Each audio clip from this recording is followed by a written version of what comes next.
In the last 2 weeks, we have been looking at the children of Israel who have started from Egypt to the promised land. കഴിഞ്ഞ രണ്ടാഴ്ചയായി നാം മിസ്രൈമിൽ നിന്ന് യാത്ര തിരിച്ച Israel മക്കളെക്കുറിച്ചാണ് പഠിച്ചുകൊണ്ടിരുന്നത്. 430 years of slavery.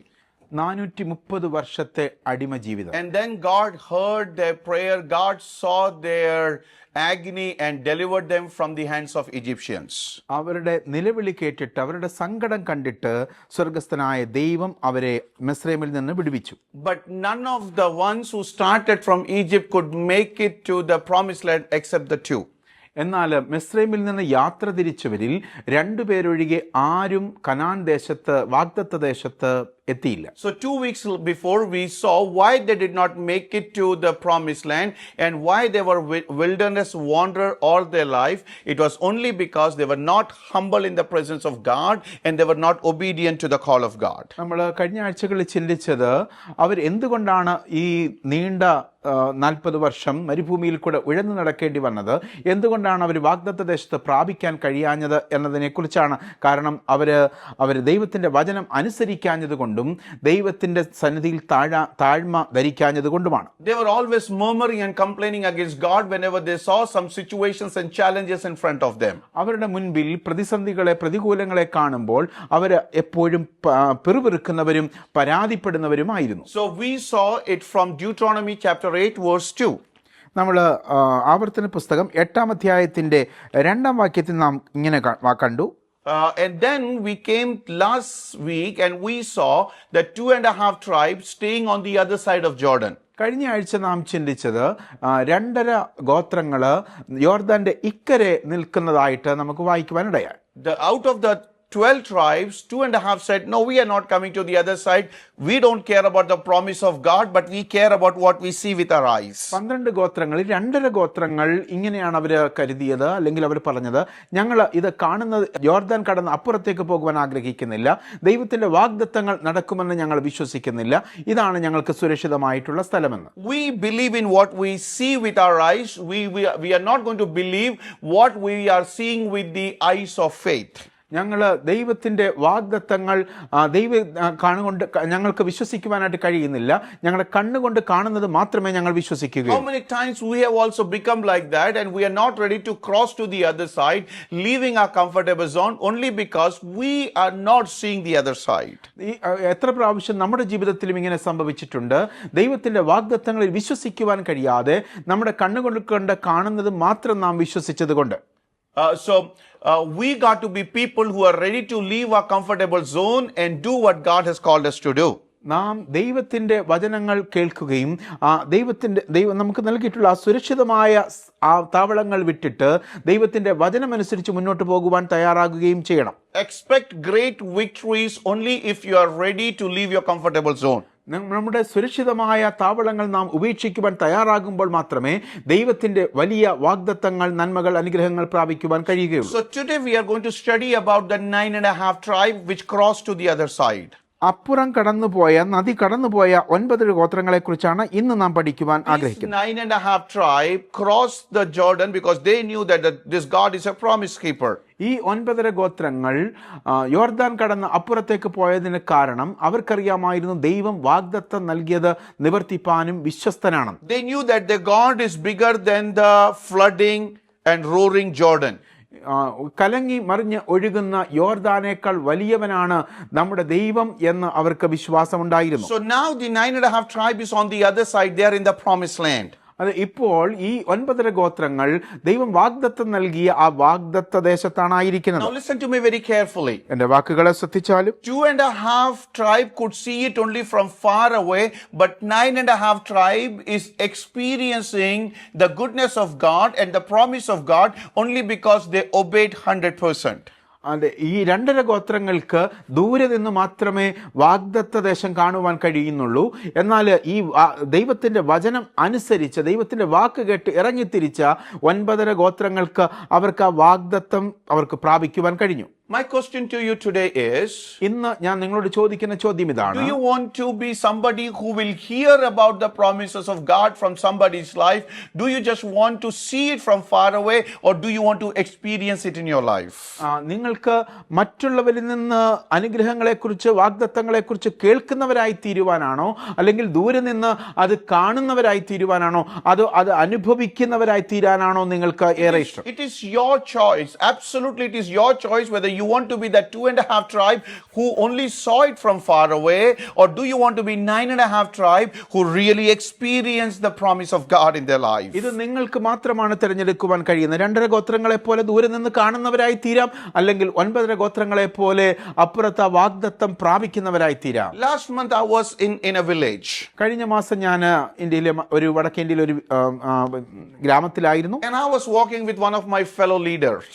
ഞങ്ങളുടെ ഒരു ലീഡറും കൂടെ നടക്കുകയായിരുന്നു. And he said one thing to me like this. അദ്ദേഹം എന്നോട് ഇങ്ങനെ പറഞ്ഞു, I count it as a great honor that I'm serving Jesus Christ today. യേശു കർത്താവിനെ സേവിക്കുന്നത് ഏറ്റവും വലിയ അഭിമാനകരമായ കാര്യമാണെന്ന് ഞാൻ വിശ്വസിക്കുന്നു. I had a good job. എനിക്ക് നല്ലൊരു ജോലി ഉണ്ടായിരുന്നു. I had a secure salary. എനിക്ക് നല്ല ശമ്പളം ഉണ്ടായിരുന്നു. My wife was almost selected to be a teacher in a government school. Government സ്കൂളിൽ ഒരു അധ്യാപികയായി എൻ്റെ ഭാര്യയ്ക്ക് ജോലി ലഭിച്ചിരുന്നു. But we just gave away all those things, and we crossed the border and came to serve the living God. എന്നാൽ ഞങ്ങൾ അതെല്ലാം വിട്ടിട്ട് ആ സുരക്ഷിതമായ സാഹചര്യങ്ങളെല്ലാം വിട്ടുകളഞ്ഞിട്ട് ദൈവത്തിന്റെ വാക്ക് കേട്ട് ശുശ്രൂഷയ്ക്ക് ഇറങ്ങി തിരിച്ചു. And this is what he said.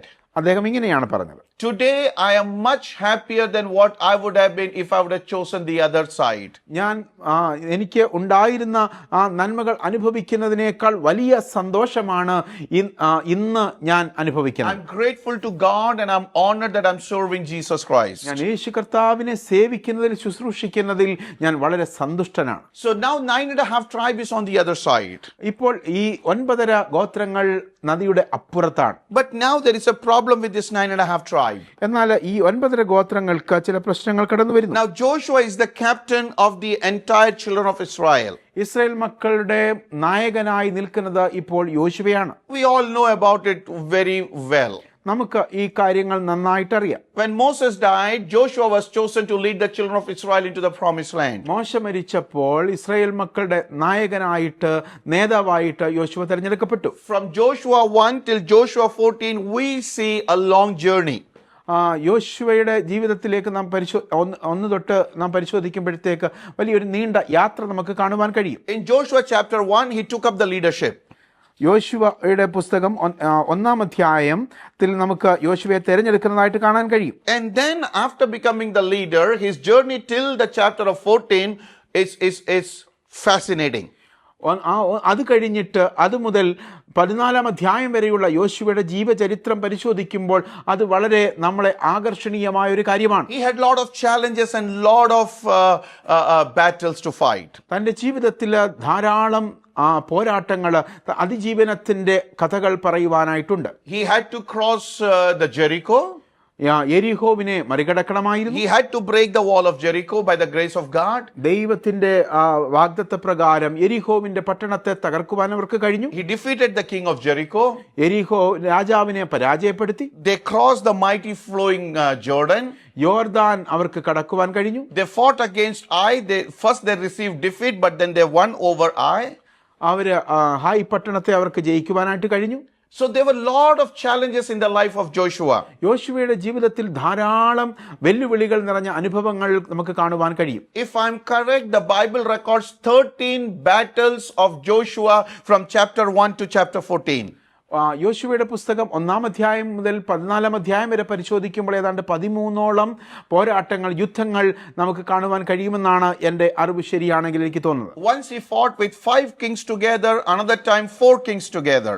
ഒരു പ്രാവശ്യം 5 രാജാക്കന്മാർ, മറ്റൊരു പ്രാവശ്യം 4 രാജാക്കന്മാർ ഒരുമിച്ച് അവർക്ക് നേരെ വന്നതായിട്ട് നമുക്ക് വായിക്കുവാൻ കഴിയും. He fought battles against 31 kings, if I'm right. അവന് ഏകദേശം 31ഓളം രാജാക്കന്മാർക്കെതിരെ പടപൊരുതുവാനായിട്ട് യോശുവ കഴിഞ്ഞെന്നാണ് എൻ്റെ വിശ്വാസം. Now they are in the promised land. എന്നാൽ ഇപ്പോൾ അവർ വാഗ്ദത്ത ദേശത്താണ്. So if you want to see the fulfillment of the promise of God, you will have battles, you will have challenges, but remember, this God is a faithful God and he will give you victory over every battle, every challenge that come across. ദൈവത്തിന്റെ വാഗ്ദത്തങ്ങൾ നാം പ്രാപിക്കണമെങ്കിൽ ചില യുദ്ധങ്ങൾ നമുക്ക് നേരിടേണ്ടി വരും. ആ യുദ്ധങ്ങൾ നേരിടുന്നതിലൂടെ ദൈവിക വാഗ്ദത്തങ്ങൾ പ്രാപിക്കുകയും നന്മകൾ പ്രാപിക്കുകയും നമുക്ക് ചെയ്യുവാനായിട്ട് സാധിക്കും. And now Joshua is here with 9.5 tribe of people. ഇവിടെ ഇപ്പോൾ യോശുവ 9.5 ഗോത്രങ്ങളുമായിട്ട് അവരോടൊപ്പമാണ് ആയിരിക്കുന്നത്. But there is a problem here. എന്നാൽ അവിടെ ഒരു പ്രശ്നമുണ്ടായി. In verse 2 of chapter 14, 14 അധ്യായത്തിന്റെ 2-ാം വാക്യത്തിൽ we see like this. നമ്മൾ ഇങ്ങനെ കാണുന്നു, This 9.5 tribe had their inheritance by lottery. യഹോവ മോശ മുഖാന്തരം കൽപ്പിച്ചതുപോലെ 9.5 ഗോത്രങ്ങൾക്കും ചീട്ടിട്ടായിരുന്നു അവകാശം ഭാഗിച്ചു കൊടുത്തത്. So now this 9.5 tribe is in the promised land and they need to be given inheritances in the land of their promise. ഈ 9.5 ഗോത്രങ്ങളും ഇപ്പോൾ വാഗ്ദത്ത ദേശത്തായിരിക്കുന്നു. അവർക്ക് അവകാശം വീതിച്ചു നൽകിയത് അന്ന് ചീട്ടിട്ട ആയിരുന്നു. So all the 9.5 tribe has gathered together and Joshua is busy giving them lands and regions, whatever you call it. അവിടെ 9.5 ഗോത്രങ്ങളും ഒരുമിച്ച് കൂടി വരികയും യോശുവ അവർക്ക് ചീട്ടിട്ട് അവരുടെ ദേശം പകുത്തു കൊടുക്കുകയും ചെയ്തു. So every township or every region or every area has been put as a lottery, and whichever comes in whichever tribe's name, they get it as their inheritance. ഓരോ പ്രദേശവും ഓരോ ഗോത്രങ്ങൾക്കുമായിട്ട് വിഭാഗിച്ച് നൽകുകയാണ് ചെയ്തത്. So these people got things according to what came in the lottery system. ചീട്ടിട്ടപ്പോൾ ആ പേര് വന്നതുപോലെ തന്നെ അവർക്ക് ലഭിക്കുവാനിടയായി. Now imagine one tribe got a very fertile and a very nice piece of land. ഒരു ഗോത്രത്തിന് നല്ല ഫലഭൂയിഷ്ടമായ സ്ഥലം ലഭിച്ചുവെന്ന് കരുതുക. Oh, they would have been very happy and they would have said, praise God for what he has given us. അവര് ദൈവത്തിന് നന്ദി പറഞ്ഞുകൊണ്ട് അവർ ആ സ്ഥലം ലഭിച്ചതിന് ദൈവത്തിന് സ്തോത്രം കരേറ്റും. They would have danced, they would have celebrated, and they would have been grateful to God for giving them that land. ഒരുപക്ഷെ അവർ നൃത്തം ചെയ്യുകയും പാട്ടുകൾ പാടുകയും ദൈവത്തെ സ്തുതിക്കുകയും ചെയ്യും. കാരണം അത്രയ്ക്ക് നല്ല പ്രദേശമാണ് അവർക്ക് ലഭിച്ചത്. But imagine one tribe got a barren and not great piece of land. എന്നാൽ മറ്റൊരു ഗോത്രത്തിന് ലഭിച്ചത് അത്ര ഫലഭൂയിഷ്ടമല്ലാത്ത ഒരു പ്രദേശമാണെന്ന് കരുതുക. They would have been sad. അവര് തീർച്ചയായിട്ടും അവർ ദുഃഖത്തിലാവും. But they have to take it because it came as a lottery system. എന്നാൽ അവരതെടുത്തേ മതിയാവുകയുള്ളൂ, കാരണം ഇത് ചീട്ടിട്ട് എടുത്തതാണ്. So they would have believed that we got it because this is our fate. അവര് ഇത് തങ്ങളുടെ വിധിയാണെന്ന് കരുതി ഏറ്റെടുക്കേണ്ട സാഹചര്യമാണ്. So 9.5 tribe here were getting the lands or inheritance according to their fate. That's what they believed. അവര് വിശ്വസിച്ച് അവരുടെ വിധി അനുസരിച്ച് ആ ചീട്ടിട്ടതുപോലെ തന്നെ ഈ 9.5 ഗോത്രങ്ങൾക്കും ലഭിക്കുവാനിടയായി. So whatever came in the lottery is their fate. ആ ചീട്ടിട്ട് അവർക്ക് ലഭിച്ചത് എന്താണോ അത് അവരുടെ വിധിയാണെന്ന് അവർ കരുതേണ്ടിയിരിക്കുന്നു. They cannot complain about it, but they just got to accept it. അവർക്ക് യാതൊരു തരത്തിലും പരാതി പറയുവാൻ കഴിയുകയില്ല. അവരത് സ്വീകരിച്ചേ മതിയാവുകയുള്ളൂ. If they got a good piece of land, they would praise God. If they did not get according to their expectation, they would start complaining and murmuring. നല്ല ഫലഭൂയിഷ്ടമായ സ്ഥലം ലഭിച്ചെങ്കിൽ അവർ ദൈവത്തിന് നന്ദി പറയും. ഇനി അഥവാ അല്ലാത്ത ഭൂമിയാണ് ലഭിച്ചതെങ്കിൽ അവർക്ക് പരാതി പറയുവാൻ കഴിയുകയില്ല. So the 9.5 tribe people, even though they came to the other side believing in the promises of God, but here right now they are believing in their fate. അതെ, ഈ 9.5 ഗോത്രങ്ങൾ അപ്പുറത്ത് എത്തിച്ചേർന്നെങ്കിലും അവർക്ക് നല്ല ഭൂമി ലഭിച്ചില്ല എങ്കിൽ അവർക്ക് പരാതി പറയുവാനായിട്ട് കഴിയില്ല. അവർക്ക് അത് അവരുടെ വിധിയാണെന്ന് കരുതി സമാധാനിക്കേണ്ടിയിരുന്നു. I would call them as fatalist Christians. ഞാൻ അവർ വിധിയിൽ മാത്രം വിശ്വസിക്കുന്ന വ്യക്തികളെന്ന് പേര് കൊടുക്കുവാൻ ആഗ്രഹിക്കുകയാണ്. My friends, I want to ask you a question today. ഞാൻ എൻ്റെ പ്രിയ സ്നേഹിതരെ നിങ്ങളോട് ഇങ്ങനെ ചോദിക്കട്ടെ, how many times when we go through challenges and crisis and all kinds of adverse situation in our life, we call it as a fate of our life? നമ്മുടെ ജീവിതത്തിലും പ്രതിസന്ധികളിൽ കൂടെ പ്രതികൂലങ്ങളിലൂടെ നാം കടന്നു പോകുമ്പോൾ ഇത് നാം വിധിയെന്ന് കരുതി സമാധാനിച്ച സമയങ്ങൾ എത്രയോ ഉണ്ട്. Oh, we would complain against God and say this is our vidhi, this is our fate. ഇത് എൻ്റെ വിധിയാണെന്ന് കരുതി ദൈവത്തോട് പരാതി പറഞ്ഞ സമയങ്ങൾ എത്രയോ ഉണ്ട്. No, but we should not not be people who will believe in our faith, but we got to believe in a God who blesses us.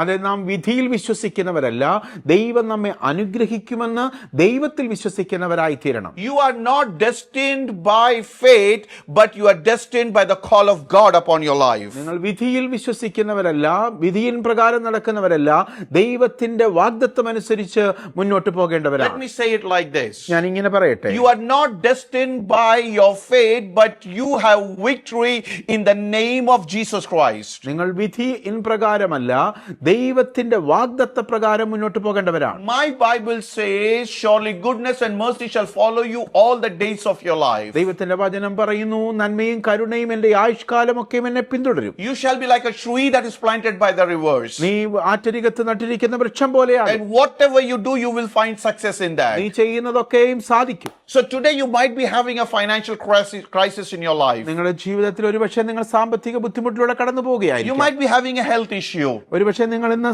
ശാരീരിക ബുദ്ധിമുട്ടുകൾ അനുഭവിക്കുന്നുണ്ടാകാം. You might be unemployed. You might be having number of challenges in your life. ഒരുപക്ഷെ നിങ്ങൾക്ക് ജോലിയില്ലായിരിക്കാം, മറ്റ് അനേക പ്രതിസന്ധികളിലൂടെ കടന്നു But പോകുന്നുണ്ടാകാം. don't believe that as a faith in your life, but believe in the name of Jesus Christ who can give you breakthrough from all these challenges that you're facing in your life. എന്നാൽ വിധിയിൽ വിശ്വസിക്കാതെ ഇത് ധതിയാണെന്ന് തിരിച്ചറിഞ്ഞ് ദൈവത്തിൽ വിശ്വസിക്കുകയാണെങ്കിൽ ദൈവിക നന്മകൾ പ്രാപിക്കുവാൻ കഴിയും. Today you might be inheriting a barren land, but believe that God can turn the barren land into a fertile land. ഒരുപക്ഷെ നിങ്ങൾക്ക് ലഭിക്കുന്നത് ഒരു നിർജ്ജന പ്രദേശമാണെങ്കിൽ അതിനെ ഫലഭൂയിഷ്ടമാക്കുവാൻ കഴിയുമെന്ന് ദൈവത്തിന് കഴിയുമെന്ന് നിങ്ങൾക്ക് വിശ്വസിക്കുക. If you are going through cancer in your body, നിങ്ങളുടെ ശരീരത്തിൽ നിങ്ങൾ cancer അനുഭവിക്കുന്നുണ്ടാകാം. believe that it has come to glorify the name of Jesus and you will have a healing and you will sing the songs of victory in the days to come. ഇത് ദൈവത്തിന്റെ മഹിമ വെളിപ്പെടുവാനായി എന്റെ ജീവിതത്തിൽ സംഭവിച്ചതാണെന്നും വരുന്ന നാളുകളിൽ അതിനുള്ള സൗഖ്യം ദൈവത്തിൽ നിന്ന് പ്രാപിക്കുമെന്ന് നിങ്ങൾക്ക് വിശ്വസിക്കാം. No weapon of the enemy shall be prosperous against you. അത് നിനക്ക് വിരോധമായി ഉണ്ടാക്കുന്ന ഒരു ആയുധവും ഫലിക്കുകയില്ല. You got to believe in the name of Jesus Christ. യേശു കർത്താവിൽ നിങ്ങൾ വിശ്വസിക്കുക മാത്രം ചെയ്യുക. 1 John chapter 4 verse 4 says, greater is he that is in us than that is in the world. യോഹന്നാൻ 4:4 നാം വായിക്കുന്നു, നിങ്ങളിലുള്ളവൻ ലോകത്തിലുള്ളവനേക്കാൾ വലിയവനാണ്. So don't let the enemy come and whisper in your ears and say, this is your fate. No, this is not my fate. I will overcome this situation in the name of Jesus Christ. അതെ, ശത്രു നിങ്ങളുടെ കാതിൽ വന്നിട്ട് ഇത് നിന്റെ വിധിയാണെന്ന് പറയുമെന്ന് കേൾക്കുവാനിടയാകരുത്. ഇത് ദൈവത്താൽ സംഭവിച്ചുവെന്നും ദൈവം ഇതിന് വിടുതൽ നൽകുമെന്നും നമുക്ക് വിശ്വസിക്കാം. Let me encourage you with a true story. ഒരു യഥാർത്ഥ സംഭവം പറഞ്ഞുകൊണ്ട് ഞാൻ നിങ്ങളോട് ഇതിനെ കുറിച്ച് പറയട്ടെ. Last month I was in a state in North India. കഴിഞ്ഞ മാസം ഉത്തരേന്ത്യയിലെ ഒരു വില്ലേജിലായിരുന്നു ഞാൻ. I preached in the morning session and I was having lunch at one of our pastor's house. ഞാൻ രാവിലെ ദൈവവചനത്തിൽ നിന്ന് സംസാരിക്കുകയും ഉച്ചയ്ക്ക് ഒരു ദൈവദാസനോടൊപ്പം ഭക്ഷണം കഴിക്കുകയും ചെയ്തു. And after I finished my lunch, a lady walked into the house. ഭക്ഷണത്തിന് ശേഷം ഒരു സഹോദരി വീട്ടിലേക്ക് വരുവാനിടയായി. She was having a big smile on her face and she said, Pastor, I needed to meet you and I wanted to share this testimony with you. ആ സഹോദരിയുടെ മുഖത്ത് നിറഞ്ഞ പുഞ്ചിരി ഉണ്ടായിരുന്നു. അവർ വന്നിട്ട് ഇങ്ങനെ പറഞ്ഞു, ദൈവദാസനെ, എനിക്ക് അങ്ങയോട് ചില എന്റെ സാക്ഷ്യം പറയുവാനുണ്ട്. She said, few years back I was diagnosed with 4th stage blood cancer. ചില വർഷങ്ങൾക്ക് മുമ്പ് എനിക്ക് ക്യാൻസർ 4ാം സ്റ്റേജിലാണെന്ന് ഡോക്ടർമാർ വിധി എഴുതി. I did not know anything about Jesus Christ. എനിക്ക് യേശു കർത്താവിനെ കുറിച്ച് അന്നൊന്നും അറിയില്ലായിരുന്നു. My parents took me to the doctor. എന്റെ മാതാപിതാക്കൾ എന്നെ ഹോസ്പിറ്റലിൽ കൊണ്ടുപോയി. And after checking everything, they said she got nothing more than a month to live. ഒരു മാസത്തിൽ കൂടുതൽ ജീവിച്ചിരിക്കുകയില്ലെന്ന് അവർ വിധി എഴുതി. And they said to my parents and to my husband, take her home, keep her happy for next month, give her whatever she needs. That's all she got. She got only 30 days to live. ഡോക്ടർമാർ എന്റെ മാതാപിതാക്കളോടും എന്റെ ഭർത്താവിനോടും ഇങ്ങനെ പറഞ്ഞത്, ഇനി ഒരു മാസം കൂടെ ജീവിച്ചിരിക്കുകയുള്ളൂ, ഇവളെ വീട്ടിലേക്ക് കൊണ്ടുപോകുക, അവൾക്ക് ഇഷ്ടമുള്ളതൊക്കെ കൊടുക്കുക, അവളെ സന്തോഷത്തോടെ അവളെ ആയിരിക്കുക. When I heard this, fear overtook me. എന്നാൽ ഈ ഭയം എന്നെ ഭരിക്കുന്നതായിട്ട് എനിക്ക് മനസ്സിലായി. And I knew that I have only 30 days left. എനിക്കൊരു കാര്യം അറിയായിരുന്നു, ഇനി 30 ദിവസം കൂടെ ജീവിതമുള്ളൂ. I was counting my days. ഞാൻ എന്റെ ദിവസങ്ങൾ എണ്ണിക്കൊണ്ടിരുന്നു. And I thought, this is my fate, this is it. ഇത് എന്റെ വിധിയാണെന്ന് കരുതി ഞാൻ സമാധാനിച്ചു. But then I heard about Jesus Christ. എന്നാൽ ഞാൻ യേശു കർത്താവിനെ കുറിച്ച് ആ സമയത്ത് കേട്ടു. I heard that Jesus has come to this world to give life and life in abundance. അതെ, ഈ ലോകത്തിലേക്ക് യേശു കർത്താവ് വന്നത് ജീവനെ നൽകുവാൻ, സമൃദ്ധിയായ ജീവനെ നൽകുവാനാണെന്ന് ഞാൻ കേട്ടു. And then I said, I reject cancer in the name of Jesus Christ. അപ്പോൾ ഞാൻ ഇങ്ങനെ പറഞ്ഞു, ഞാൻ യേശു കർത്താവിന്റെ നാമത്തിൽ ക്യാൻസറിനെ ഞാൻ ക്യാൻസൽ ചെയ്യുന്നുവെന്ന്. Cancer is not my fate, death is not my fate, but I'm going to live to see the goodness of God. അതെ, ക്യാൻസർ എന്റെ വിധിയല്ല, മരണം എന്റെ വിധിയല്ല, ഞാൻ അതിനെ ജയിക്കുവാൻ പോകുകയാണെന്ന് പറഞ്ഞു. And after a year, ഞാൻ ഒരു വർഷം കഴിഞ്ഞപ്പോൾ she went to the doctors for a regular checkup. പ്രിയ സഹോദരി ഡോക്ടറിന്റെ അടുത്തേക്ക് ചെക്കപ്പിനായിട്ട് പോയി. And doctors checked her and they had the biggest shock of their life. They did not find even a single cell of cancer in her body. ഡോക്ടർമാർ പരിശോധിച്ചപ്പോൾ വലിയ അത്ഭുതം കാണുവാനായിട്ട് കഴിഞ്ഞു. ആ സഹോദരിയുടെ ശരീരത്തിൽ ക്യാൻസറിന്റെ ഒരു സെല്ല് പോലും കാണാൻ കഴിഞ്ഞില്ല. And she looked at the doctors and said like this. അവൾ ഡോക്ടറെ നോക്കിയിട്ട് ഇങ്ങനെ പറഞ്ഞു, This is what my Jesus has done for me. അതെ, യേശു കർത്താവ് എന്റെ ജീവിതത്തിൽ ചെയ്ത അത്ഭുതമാണെന്ന് പറഞ്ഞു. You declared my destiny to die in 30 days. അതെ, 30 ദിവസത്തിനുള്ളിൽ മരിക്കുമെന്ന് നിങ്ങൾ വിധി എഴുതി. But I refuse to take it as my fate. അതെന്റെ വിധിയാണെന്ന് ഏറ്റെടുക്കുവാൻ ഞാൻ വിസമ്മതിച്ചു. I believed in the name of Jesus Christ. ഞാൻ യേശു കർത്താവിൻ നാമത്തിൽ വിശ്വസിച്ചു. I don't believe in lottery system. I don't believe in what men say, but I believe in the name of Jesus Christ. ഞാൻ ഒരു തരത്തിലുള്ള ചീട്ടിടുന്നതിനെ കുറിച്ചൊന്നും ഞാൻ വിശ്വസിക്കുന്നില്ല. ഞാൻ എന്റെ യേശു കർത്താവിൽ മാത്രം വിശ്വസിക്കുന്നു. And she said, I am totally healed only because Jesus died for me. യേശു കർത്താവ് എനിക്ക് വേണ്ടി മരിച്ചത് കൊണ്ടാണ് ഞാൻ സൗഖ്യമായെന്ന് അവൾ പറഞ്ഞു. And she said to me like this. അവൾ എന്നോട് ഇങ്ങനെ പറഞ്ഞു, In 1 year time, she saw hundreds of cancer patients dying and being buried. ഒരു വർഷമായിട്ട് അനേകം ക്യാൻസർ രോഗികൾ മരിച്ചു പോകുന്നത് ഞാൻ കണ്ടു. But why she is still alive? എങ്കിലും അവൾ ജീവിക്കുന്നത് എന്തുകൊണ്ടാണ്? Because she denied to take this as her fate. അതെ, അത് അവളുടെ വിധിയാണെന്ന് വിശ്വസിക്കുവാൻ അവൾ തയ്യാറാകാതിരുന്നത് കൊണ്ടാണ്. The story doesn't stop here. ഈ അനുഭവം, ഈ കഥ ഇവിടെ അവസാനിക്കുന്നില്ല. She was married. Now she's healed from cancer, but there's a problem. She doesn't have children. അവൾ ക്യാൻസറിൽ നിന്ന് പൂർണ്ണമായും ഭേദമായി, എന്നാൽ അവൾക്ക് കുഞ്ഞുങ്ങളില്ലായി. Doctor said you can never become a mother. ആ ഡോക്ടർമാർ പറഞ്ഞു അവൾക്ക് ഇനി ഒരിക്കലും ഒരു അമ്മയാകാൻ കഴിയുകയില്ല. Impossible. അസാധ്യമാണ്. You know what? She denied that fate too.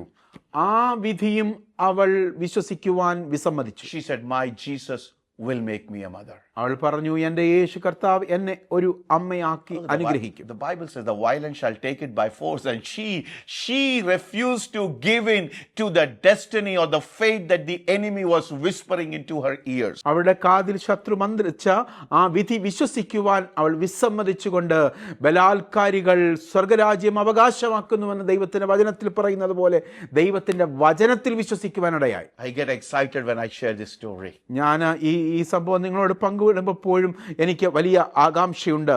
Matthew 11:12 says that the violent shall take it by force.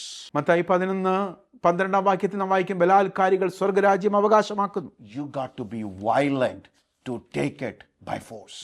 നിങ്ങൾ ബലാത്കാരികളായി തീരുമ്പോൾ സ്വർഗരാജ്യത്തിൽ നിന്ന് ദൈവത്തിന്റെ നന്മകൾ പ്രാപിക്കുവാനിടയായിത്തീരും. I want you to write your story rather than the enemy whispering and saying this is your fate. അതെ, ഇത് നിന്റെ വിധിയാണെന്ന് ശത്രു മന്ത്രിക്കുന്നത് വിശ്വസിക്കുവാൻ വിസമ്മതിച്ചുകൊണ്ട് നിന്റെ സ്റ്റോറി യഹോവയാം ദൈവം, സ്വർഗസ്ഥനായ ദൈവം നിങ്ങൾക്ക് നൽകുന്ന അനുഗ്രഹത്തെ പറയുവാൻ കഴിയട്ടെ. You write your story in the name of Jesus. നിന്റെ സ്റ്റോറി, നിങ്ങളുടെ കഥ, നിങ്ങളുടെ ജീവിതം നിങ്ങൾ എഴുതുവാൻ ഇടയായി തീരട്ടെ. You know, 1 Chronicles chapter 4 verse 9 and 10, there's a beautiful story there. 1 ദിനവൃത്താന്ത പുസ്തകം 4-ാം അധ്യായത്തിന് 9-ാം വാക്യത്തിൽ വളരെ മനോഹരമായ ചില വാക്യങ്ങൾ നമുക്ക് വായിക്കുവാൻ. Jabez was rejected by all. എല്ലാവരും നിഷേധിക്കപ്പെട്ടവനായ യാബേസിനെ നമുക്ക് ഇവിടെ കാണുവാൻ കഴിയും. Mother rejected him by calling him son of pain. അവനൊരു വ്യസനപുത്രനാണെന്ന് അവന്റെ അമ്മ അവനെ വിളിച്ചു. But he rejected that. എന്നാൽ അവൻ അതിനെ നിരസിച്ചു. If I was in the place of Jabez, I would have taken it as my destiny. ഒരുപക്ഷെ യാബേസിന്റെ സ്ഥാനത്ത് ഞാനായിരുന്നെങ്കിൽ ഇതാണ് എൻ്റെ വിധിയെന്ന് കരുതി, ഇതാണ് എൻ്റെ ലക്ഷ്യസ്ഥാനമെന്ന് കരുതി ഞാൻ ഏറ്റെടുക്കുമായിരുന്നു. I would have cried all my life. ഞാൻ എൻ്റെ ജീവിതം മുഴുവനും ഞാൻ കരഞ്ഞുകൊണ്ടിരിക്കുമായിരുന്നു. But Jabez said, I'm not going to take this as my fate or as my destiny. എന്നാൽ യാബേസ് പറയുന്നു, ഞാനിത് ഒരിക്കലും എൻ്റെ വിധിയാണെന്ന് കരുതി ഏറ്റെടുക്കുകയില്ല. But what did Jabez do? എന്നാൽ യാബേസ് എന്താണ് ചെയ്തത്? He went into the presence of God. അവൻ ദൈവത്തിന്റെ സാന്നിധ്യത്തിലേക്ക് കടന്നു ചെന്നു. He wrote his story with the help of God. അവൻ ദൈവത്തിന്റെ സഹായത്താൽ അവന്റേതായ ഒരു കഥ എഴുതി. He's saying to God like this. അവൻ ദൈവത്തോട് ഇങ്ങനെ പറയുക, Oh, let your hand be upon my head. നിന്റെ കരം എൻ്റെ തലമേൽ വെക്കണമേ. Do you see he's writing his story? അവന്റെ കഥ എഴുതുന്നത് എങ്ങനെയെന്നറിയാമോ? He's saying, let your hand be upon my head. ദൈവമേ, അവിടുത്തെ കരം എൻ്റെ തലമേൽ വെക്കണമേ. Let your presence, let your anointing, let your favor be upon me. നിന്റെ ഫേവർ, നിന്റെ സാന്നിധ്യം, നിന്റെ അഭിഷേകം എൻ്റെ മേൽ വെക്കണമേ. And when he did that, അവനത് ചെയ്തപ്പോൾ what happened? എന്താണ് സംഭവിച്ചത്? Bible says he became more honorable than anybody else. അവൻ മറ്റുള്ളവരെക്കാൾ ശ്രേഷ്ഠനായി തീർന്നു, മാന്യനായി തീർന്നു. Do you want to write your story today? അതെ, ഇന്ന് നിങ്ങൾക്ക് നിങ്ങളുടെ ജീവിത ചരിത്രം എഴുതുവാൻ ആഗ്രഹമുണ്ടോ? What you want God to do for you? ദൈവം നിങ്ങൾക്ക് വേണ്ടി ചെയ്യുവാൻ എന്താണ് നിങ്ങൾ ആഗ്രഹിക്കുന്നത്? That lady wanted God to heal her. ആ സഹോദരിക്ക് തന്റെ സൗഖ്യമായിരുന്നു ആവശ്യം. And then she wrote another story. അവൾ മറ്റൊരു കഥ കൂടെ എഴുതി. Oh, doctors are saying I'm going to be barren all my life. അത് തന്റെ ജീവിതത്തിൽ താനൊരു വന്ധ്യയായി തുടരുമെന്നാണ് ഡോക്ടർമാർ പറഞ്ഞത്. You'll never become a mother. നിനക്കൊരു അമ്മയാകാൻ കഴിയുകയില്ല. But she rejected that fate. എന്നാൽ ആ വിധിയെ പോലും അവൾ തള്ളിക്കളഞ്ഞു. She started writing a story. അവൾ ഒരു സ്റ്റോറി എഴുതുകയായിരുന്നു. In Jesus I'll become a mother. Yesu കർത്താവിൻ നാമത്തിൽ ഞാനൊരു മാതാവായി തീരും. And today she has a girl which is almost 3-year-old. ഇപ്പോൾ അവൾക്ക് 3 വയസ്സുള്ള ഒരു മകളുടെ അമ്മയാണ് അവൾ. Jabez wrote a story. Jabez ഒരു കഥ എഴുതുവാൻ. Let your hand be upon me. അതെ, നിന്റെ കരം എൻ്റെ മേൽ വെക്കണമേ. What story do you want to write? നിങ്ങൾക്ക് നിങ്ങളുടെ ജീവിതത്തിൽ ഏത് കഥയാണ് എഴുതേണ്ടത്? Don't be like that 9.5 tribe who believed in faith, but I want you to be somebody who will believe in the power of Jesus Christ. അതെ, 9.5 ഗോത്രങ്ങൾ അവരക്കരെ എത്തിയിട്ടും അവർ വിധിയിൽ വിശ്വസിച്ചു. അവരെ പോലെ ആയിത്തീരാതെ ദൈവത്താൽ നിങ്ങൾക്ക് പുതിയ ഒരു അധ്യായം എഴുതി ചേർക്കുവാൻ കഴിയുന്ന അനുഭവത്തിനുടമകളായി തീരുക. Don't believe in the lies of the enemy, but believe in the name of Jesus Christ. അതെ, ശത്രുവിന്റെ കള്ളത്തരങ്ങൾക്ക് കാതുകൊടുക്കാതെ ദൈവത്തിന്റെ വചനത്തിൽ വിശ്വസിക്കുവാൻ നിങ്ങൾക്ക് കഴിയട്ടെ. You are more than conqueror, my brother, my friends. എൻ്റെ പ്രിയ സ്നേഹിതരെ, എൻ്റെ പ്രിയ സഹോദര സഹോദരി, നിങ്ങൾ പിടിച്ചടക്കുന്നവരായി തീരുക. Let us not be somebody who will believe in faith, but let us take our victory today. അതെ, വിധിയിൽ വിശ്വസിക്കാതെ ദൈവത്തിന്റെ വചനത്തിൽ വിശ്വസിക്കുന്നവരായി തീരുക. In the book of 2 Kings chapter 20 we read a fascinating story. 2 രാജാക്കന്മാരുടെ പുസ്തകം 20-ാം അധ്യായത്തിൽ നാം വളരെ ആകർഷകമായിട്ടുള്ള ഒരു അനുഭവം നമുക്ക് കാണുവാൻ കഴിയും. Here is a king whose name is Hezekiah. അവിടെ നമുക്ക് ഹിസ്കിയ രാജാവിനെ കുറിച്ച് കാണുവാൻ കഴിയും. And then we see the prophet coming to him. അവന്റെ അടുത്തേക്ക് ദൈവത്തിന്റെ പ്രവാചകൻ കടന്നു വരുന്നതായിട്ട് നമുക്ക് കാണാം. And he says, set everything right because you are going to die. നിന്റെ കാര്യങ്ങളൊക്കെയും ഗൃഹകാര്യം ക്രമത്തിലാക്കുക, നീ മരിച്ചു പോകുമെന്ന്. Oh, you are going to die. നീ മരിച്ചു പോകും. You do not have many days left. നിനക്ക് ഇനി അധിക ദിവസങ്ങളില്ല. You are going to die. His death warrant has been declared. നീ മരിച്ചു പോകും, കാരണം നിന്റെ മരണ ദിവസം കുറിച്ചിരിക്കുകയാണ്. Oh, what I would have done. ഞാൻ എന്ത് ചെയ്യണം? If I was in the place of Hezekiah, I would have just lost everything and I would have gone to a corner, gloomy, sad, not talking to anybody and just waiting for my death, believing this is my fate. ഹിസ്കിയാവിന്റെ സ്ഥാനത്ത് ഞാനായിരുന്നെങ്കിൽ ഇതൊരു വിധിയെന്ന് കരുതി സമാധാനിച്ചിട്ട് ഏതെങ്കിലും ഒരു മൂലയ്ക്ക് പോയിരുന്ന് എൻ്റെ ദുഃഖവും എൻ്റെ പ്രയാസവും നിരാശപ്പെട്ടും ഞാൻ ഇരിക്കുമായിരുന്നു. But Hezekiah is teaching us something very powerful. എന്നാൽ ഹിസ്കിയാവ് നമ്മെ പഠിപ്പിക്കുന്നത് വളരെ പവർഫുൾ ആയിട്ടുള്ള ഒരു message. He went into the presence of God. അവൻ ദൈവ സാന്നിധ്യത്തിലേക്ക് കടന്നു. He knew that this God can turn over everything. ജീവിതത്തിൽ സകലത്തെയും മാറ്റിമറിക്കുവാൻ കഴിയുന്നവനാണ് എൻ്റെ ദൈവം നാം വിശ്വസിച്ചു. So he went into the presence of God. അവൻ ദൈവ സാന്നിധ്യത്തിലേക്ക് ചെന്നു. One of the most powerful prayer you will read in the Bible. അത് വേദപുസ്തകത്തിൽ നാം വായിക്കുന്ന വളരെ ശക്തമായ ഒരു പ്രാർത്ഥനയാണ് നമുക്ക് കാണുവാൻ He കഴിയുന്നത്. turned his face towards the wall and he started crying bitterly in the presence of അവൻ God. ഭിത്തിയോട് മുഖം തിരിച്ചുകൊണ്ട് കർത്താവിന്റെ സന്നിധിയിൽ നിലവിളിച്ചു, He said, പ്രാർത്ഥിച്ചു. God, I'm not going to take this. I'm not going to die. അതെ, ഞാൻ മരിച്ചു പോകുകയില്ല, ഞാൻ ദൈവത്തോട് മരിച്ചു പോകരുതേ എന്ന് പ്രാർത്ഥിച്ചു. God, I want you to change this destiny of my life. എന്റെ ജീവിതത്തിന്റെ ഈ വിധിയെ മാറ്റി എഴുതണമെന്ന് ഞാൻ ആഗ്രഹിക്കുന്നുവെന്ന് പറഞ്ഞു. And he prayed, and the Bible says God extended his years for 15 more years. വേദപുസ്തകം പറയുന്നു അവന്റെ ആയുസ്സിനോട് കൂടെ ദൈവം 15 വർഷം കൂടെ നീട്ടിക്കൊടുത്തു. How did this happen? ഇതെങ്ങനെ സംഭവിച്ചു? A man who was supposed to die next day lived for another 15 years. അടുത്ത ദിവസം മരിക്കേണ്ടിയിരുന്ന വ്യക്തി ഇതാ അടുത്ത 15 വർഷം കൂടെ ജീവിച്ചിരിക്കുവാനിടയായി. How did he get this 15 years? എങ്ങനെയാണ് അവന് 15 വർഷം ലഭിച്ചത്? Because he did not give in to what he heard. അവൻ കേട്ടത് അവൻ വിശ്വസിച്ചില്ല. But he went into the presence of God. അവൻ ദൈവത്തിന്റെ സാന്നിധ്യത്തിലേക്ക് ചെന്നു. This 9.5 tribe, even though came all the way to the other side, came to the promised land, but they gave in themselves to the lottery system. 9 ഗോത്രങ്ങള് ഈ മറുകര കടന്ന് ഇവിടെ എത്തിയിട്ടും അവര് ഈ ചീട്ടിട്ട് അതിൽ നിന്ന് ലഭിച്ചതിൽ അവർക്ക് വിശ്വസിക്കുവാൻ കഴിഞ്ഞു. Why did they believe in the faith? അവരെന്തുകൊണ്ടാണ് ആ വിധിയിൽ വിശ്വസിച്ചത്? Why did they believe in the lottery system? അവരെന്തുകൊണ്ടാണ് ചീട്ടിട്ട് ആ ചീട്ടിടിൽ വിശ്വസിക്കുവാൻ കഴിഞ്ഞത്? Probably because they did not have a vision in their life. അവരുടെ ജീവിതത്തിൽ അവർക്കൊരു ദർശനമില്ലായിരുന്നു. Because they did not have a destiny in their life. അവരുടെ ജീവിതത്തിൽ അവർക്കൊരു ലക്ഷ്യമില്ലായിരുന്നു. They did not have a clarity in their life. അവരുടെ ജീവിതത്തിൽ അവർക്കൊരു കൃത്യതയില്ലായിരുന്നു. Whatever came in, they just accepted it. അവരുടെ ജീവിതത്തിൽ കടന്നു വന്നത് അവരെ സ്വീകരിച്ചു. I will talk about it in the next week. അടുത്ത ആഴ്ച ഞാൻ അതിനെക്കുറിച്ച് കൂടുതലായി But വിശദീകരിക്കാം. today I want you to know that do not believe in faith, but believe in the name of Jesus Christ. അതെ, നിങ്ങൾ വിധിയിൽ വിശ്വസിക്കാതെ യേശു കർത്താവിൽ വിശ്വസിക്കുക. There is nothing bigger than the name of Jesus Yeshu Christ. കർത്താവിന്റെ നാമത്തേക്കാൾ വലുതായിട്ടൊന്നുമില്ല. Every knee shall bow and every tongue shall confess, and your challenges and your problems will also bow at the presence of Jesus Christ. ദൈവത്തിന്റെ വചനം പറയുന്നു, എല്ലാ മുട്ടും മടങ്ങും, എല്ലാ നാവും അവനെ ഏറ്റുപാടും. അതുകൊണ്ട് നിങ്ങളുടെ മുൻപിലുള്ള പ്രശ്നങ്ങളും അവന്റെ മുമ്പിൽ മുട്ടുമടക്കുമെന്ന് നിങ്ങൾക്ക് വിശ്വസിക്കാം. No, your health issues are not your fate. അതെ, നിങ്ങളുടെ ആരോഗ്യ പ്രശ്നങ്ങൾ നിങ്ങളുടെ വിധിയാകരുത്. The financial problems are not your fate. അതെ, നിങ്ങളുടെ സാമ്പത്തിക ബുദ്ധിമുട്ടുകൾ നിങ്ങളുടെ മുൻപിലുള്ള വിധിയാകരുത്. None of the crisis that you're facing is your fate, but I want to tell you, goodness and mercy shall follow you all the days of your life. അതെ, നിങ്ങളുടെ മുൻപിലുള്ള യാതൊരു പ്രതികൂലവും നിങ്ങളുടെ വിധിയായി തീരരുത്. നന്മയും കരുണയും എന്റെ ആയുഷ്കാലമൊക്കെയും എന്നെ പിന്തുടരുമെന്ന് പറയുന്ന ദൈവത്തിന്റെ വചനത്തിൽ നിങ്ങൾക്ക് വിശ്വസിക്കുവാൻ കഴിയട്ടെ. This God will not let you live all your life in challenges and in suffering and in pain and agony. ഈ ദൈവം നിങ്ങൾ ഈ ദുഃഖത്തിലും നിരാശയിലും വേദനയും തുടരുവാൻ അവിടുന്ന് ആഗ്രഹിക്കുന്ന ദൈവമല്ല. If he could change the life of this sister with blood cancer, അതെ, ബ്ലഡ് ക്യാൻസർ ആയിരുന്ന ഈ സഹോദരിയുടെ ജീവിതത്തിൽ വിടുതലയക്കുവാൻ ദൈവത്തിന് if he കഴിഞ്ഞു. could do it for Jabez, if he could do it for King Hezekiah, he is faithful to do it for you today. യാബേസിന് വേണ്ടി, ഹിസ്കിയ രാജാവിന് വേണ്ടി അവിടുന്ന് അത്ഭുതം ചെയ്തെങ്കിൽ നിങ്ങൾക്ക് വേണ്ടി ചെയ്യുവാൻ അവിടുന്ന് ശക്തനാണ്. Today, are you ready to believe? നിങ്ങൾ വിശ്വസിക്കുവാൻ ഇന്ന് തയ്യാറാണോ? Are you ready to rebuke your situation? നിങ്ങളുടെ സാഹചര്യങ്ങളെ നോക്കി നിങ്ങൾക്ക് അതിനെ ശാസിക്കുവാൻ നിങ്ങൾക്ക് കഴിയുമോ? Are you ready to say, Lord, I'm going to win this battle in the name of Jesus? നിങ്ങൾക്ക് ഇങ്ങനെ പറയുവാൻ കഴിയും, യേശു കർത്താവിൻ നാമത്തിൽ ഞാൻ ഈ പോരാട്ടങ്ങളിൽ, ഞാൻ ഈ യുദ്ധങ്ങളെ ജയിക്കുവാൻ This പോകുകയാണ്. situation will not control me anymore, but I will control this situation in the name of Jesus Christ. ഈ സാഹചര്യങ്ങൾ എന്നെ ഭരിക്കുകയില്ല, എന്നാൽ യേശു കർത്താവിൻ നാമത്തിൽ ഞാൻ ഈ സാഹചര്യങ്ങളെ നിയന്ത്രിക്കുന്നവനായിത്തീരും. Gospel of John chapter 5, if that man could rise up from the bed after 35 years, you can also do it today. 38 years.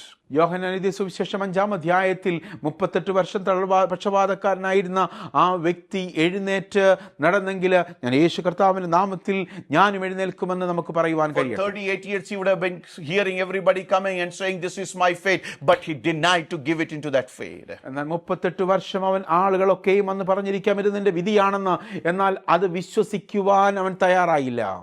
He believed in the name of Jesus. അവൻ യേശു കർത്താവിന്റെ നാമത്തിൽ വിശ്വസിച്ചു. He rose up and he walked. അവൻ എഴുന്നേറ്റ് നടന്നു. You might have been under some situation for many years, ഒരുപക്ഷെ നിങ്ങൾ ഇത്തരത്തിലുള്ള ഏതെങ്കിലും സാഹചര്യങ്ങളിലൂടെ കടന്നു പോകുന്ന വ്യക്തിയായിരിക്കാം. but that is not your fate. എന്നാൽ അത് നിങ്ങളുടെ അന്ത്യം അല്ല എന്ന് മനസ്സിലാക്കുക. That is not your fate. അത് നിങ്ങളുടെ അന്ത്യമല്ലെന്ന് വിശ്വസിക്കുക. But know that God is writing a beautiful story. ദൈവം നിങ്ങൾക്ക് വേണ്ടി മനോഹരമായൊരു ചരിത്രം എഴുതുന്നുണ്ട്. I'm going to pray for you right now. ഞാൻ നിങ്ങൾക്ക് വേണ്ടി ഇപ്പോൾ പ്രാർത്ഥിക്കുവാൻ പോകുകയാണ്. Father, in the name of Jesus, പിതാവേ, യേശു കർത്താവിൻ നാമത്തിൽ ഞാൻ I pray പ്രാർത്ഥിക്കും. for my brothers and sisters. എൻ്റെ സഹോദരന്മാർക്ക് വേണ്ടി പ്രാർത്ഥിക്കും. Lord, let them see a beautiful story being written for them in your name. നിന്റെ നാമത്തിൽ അവരുടെ ജീവിതത്തിൽ അവർ പുതിയ കഥകൾ, പുതിയ അനുഭവങ്ങൾ, പുതിയ ജീവചരിത്രം അവർ എഴുതുവാനിടയായിത്തീരട്ടെ. Give them the strength not to believe in their faith, but let them believe that Jesus is bigger than every situation that they are facing. അവരുടെ ജീവിതത്തിൽ അവർ എല്ലാ പ്രതിസന്ധികളെക്കാളുപരിയായി യേശു കർത്താവ് അവരുടെ ജീവിതത്തിൽ ഏറ്റവും ഉന്നതമാണെന്ന്, വലുതാണെന്ന് അവർ ചിന്തിക്കുവാൻ കഴിയട്ടെ. In the name of Jesus, യേശു കർത്താവിൻ നാമത്തിൽ I ask your blessing upon them. നിന്റെ അനുഗ്രഹങ്ങൾ, അവിടുത്തെ അനുഗ്രഹങ്ങളെ ഞാൻ ഇവർക്ക് വേണ്ടി ചോദിക്കുന്നു.